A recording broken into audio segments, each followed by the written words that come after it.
how do we navigate the home screens within your iPhone or iPad? I'm sure many of you are already very familiar with this. To navigate between home screens, you're just swiping to left, from right to left or left to right. And that just enables you to navigate between the panels of apps within your home screen.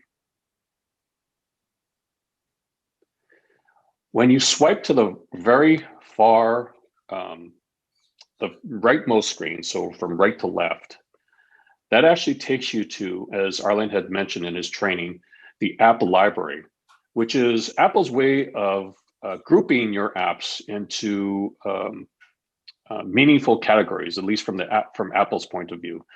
So very much like your home screen, the app library groups the apps into various categories. And again, you can access the apps from any one of these as well. Okay, I'm going to swipe right to left back to my main home screen. And of course, we all know to launch an app, we just tap on the app. So for example, if I wanted to go into Safari on the bottom of my launch bar, I tap on the Safari icon, I tap on that, and that will open up Safari. Now, let's say you want to go back to your home screen. Anytime you want to do that within an iPhone, you're going to tap on your home button.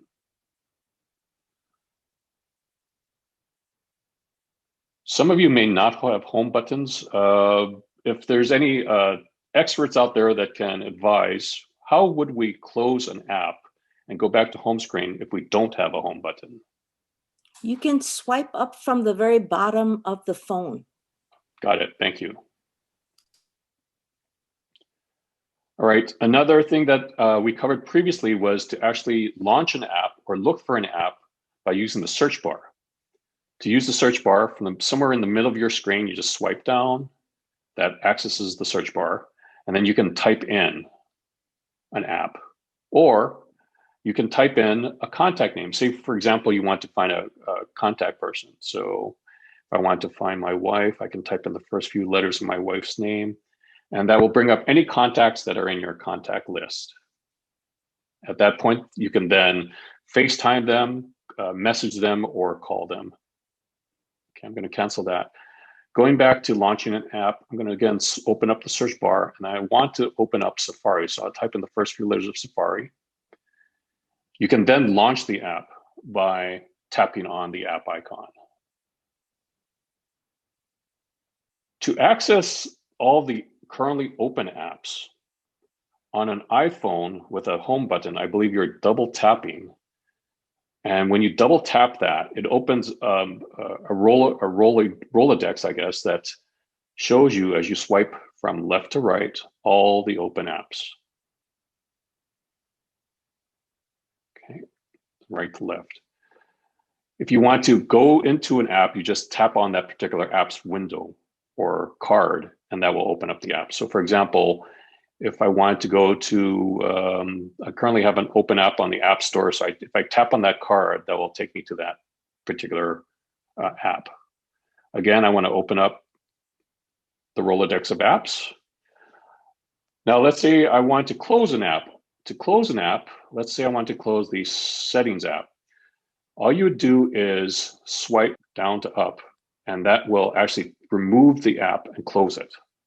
You can always, of course, reopen it by just launching it again.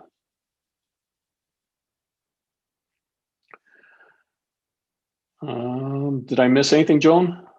Yeah, if they don't have a home button, like an iPhone 10 or higher, they swipe up from the bottom of the phone and just kind of hold a second, and then those open apps will appear. So yeah, we definitely want to practice that in our second breakout.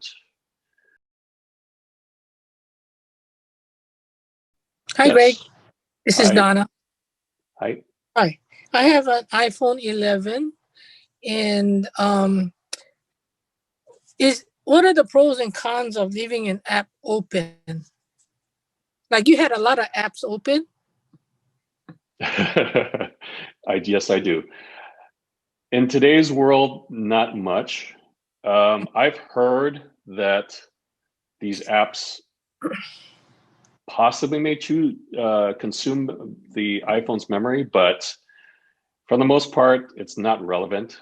So there's very little impact other than the clutter on your screen, as you saw the clutter on my screen. Thank you.